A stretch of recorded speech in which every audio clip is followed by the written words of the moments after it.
Hello, Jenny. Thank you so much for joining the Introscope Spotlight on Internal Communication series. I talk to thought leaders from around the globe, and I'm very delighted to have you on my show. I know that you do a lot of work in the organizational productivity and internal com space, and I was curious to hear a bit more about how this works out in the workplace. So thank you for joining. Before we get started, if you could quickly introduce yourself for our viewers. Sure. So thank you for having me. My name is Jenni Field, and I've worked in communications for, around 20 years now, working inside organizations predominantly. And then in 2017, set up my own consultancy called Redefining Communications.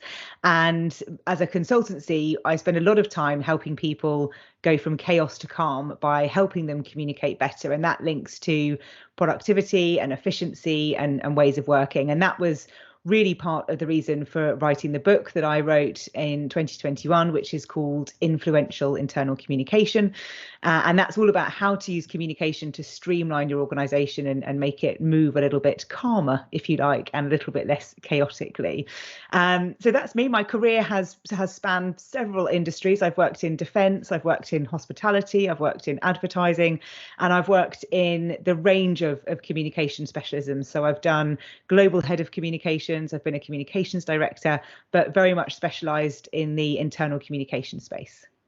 Fantastic, and that's a great range of kind of experience that you bring to the table. So if I could ask you, internal comms is known to have some influence and direct influence on organizational productivity. What, according to you, are some of the reasons, some of the influences there? So I always think when you think about organizations are people. Organizations don't exist without them.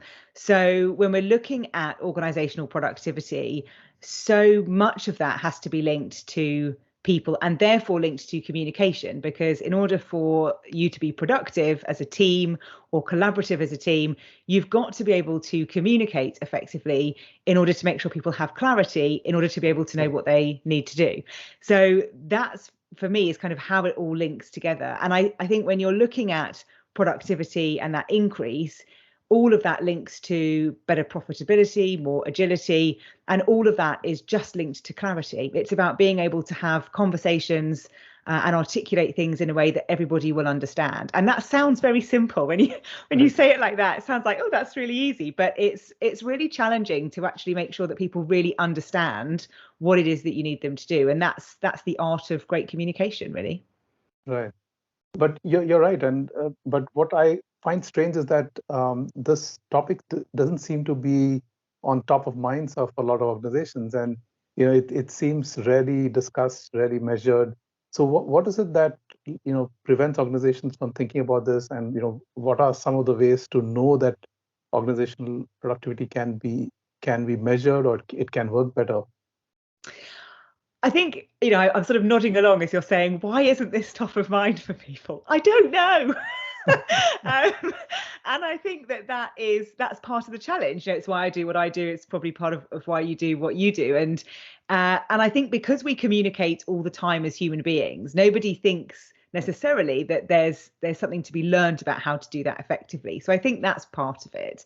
I think also when it comes to measuring the impact or effectiveness of communication, you've got to be really clear about what you're measuring. So if you're measuring productivity, what is that for you and your organization? And it's got to be outcome based for me. You've got to be looking at what's the outcome we're trying to get to.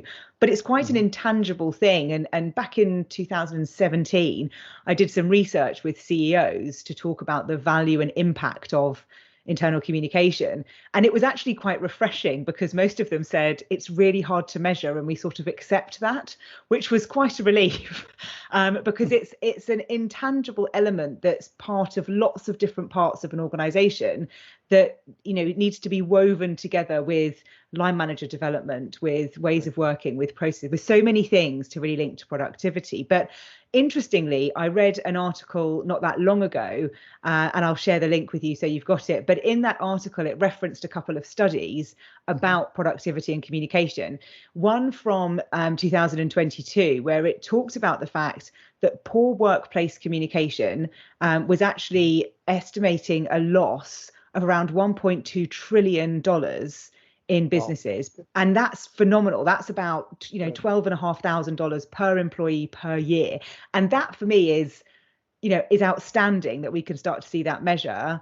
And that's why any data like this is helpful, because it helps us build our cause for it. So I think it's rarely talked about because people tend to focus on systems, technology and things like that, or they tend to look at organizational structure more than the communication and how things move and the rhythm of the organization, which is often what's the root cause of the chaos or the lack of productivity that's going on. Right. So on one hand, we talk about organizational productivity, but then there is also the onus on the internal communications teams to organize themselves better and be more productive and effective. So what's your take on that? I mean, how can these teams do better in that space? I think this is a great question, because if you look at the Gallagher State of the Sector report, that often talks about how many internal communications teams have a strategy. And even though that has gone up a little bit over the years, I think it's still less than 40%. And I think that's part of the challenge. We don't often have a strategy to enable internal communication. So I think when I'm working with communication teams and functions and looking at their strategy and how that could be better or different, it has to be linked to the business outcomes. It has to be linked to the organizational strategy. And then how is your activity going to enable that? But in terms of communications teams organizing themselves, I find myself talking more and more about the need to delve into your stakeholder groups. It's very easy to listen to the people who shout the loudest, but they're often the people with the least amount of influence over what you're doing. And I think putting some boundaries in place with stakeholders, using frameworks to group them and make sure you're very clear about who your stakeholders are and why you need to communicate with them is really important. And I think the other thing I always talk about is having a really clear sense of purpose for your function. So internal communications is so broad that you can often do all of these things, but you're often a very small team, and therefore all of these things cannot be done. So you have to be really clear about the purpose. And in my career, I've had functions that have been very focused on engagement activities, and I've had functions that have been very focused on risk, commercial risk, and saving money and collaboration. So there's lots of scope there to go in different directions. So being very clear on that, I think, helps us make sure that we can organize ourselves better, so we're doing the things that are going to deliver the best results for the organization. Great point. And you alluded to technology in some sense. So what is the role that technology can play in this? And if you think that it does play a part, and have you seen some examples based on your consulting work or even in the work you've done in companies? I always love the question about technology, because I've been doing this for a long time. So I can remember, before the worlds of sort of SharePoint, and I remember the days of fax machines. And I remember when enterprise social networks first started coming in, and people were saying, this is going to be amazing. I'm so excited. And then a year later, they're going, this is really hard and it's not working. And we haven't sort of ever got past that. And that must have been nearly 10 years ago. I remember that conversation. So when we think about technology, I want to quote Malcolm Gladwell, who did a podcast interview fairly recently with Stephen Bartlett on Diary of a CEO. And he said, people have confused the efficiency of digital communication, the logistical efficiency, with an emotional and psychological efficiency. Technology is only logistically efficient. It doesn't help someone trust you more or get to know you more, or your complexity.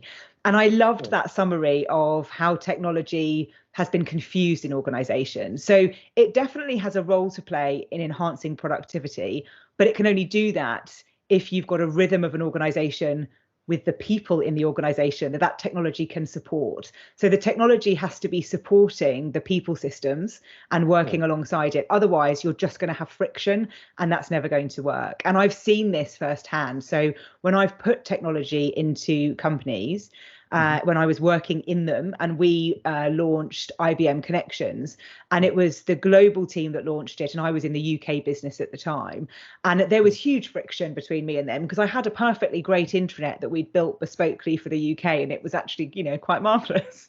And then we had this technology coming in designed to make the organization more collaborative, to make things move better. but it wasn't articulated in a way that was helping people understand the business problems it would solve. And that's what you've got to come back to. So if you're looking at technology, how is it helping the organization, the people in it, the teams solve a problem? Because if it's helping you solve a problem, then that's not going to work for the long term.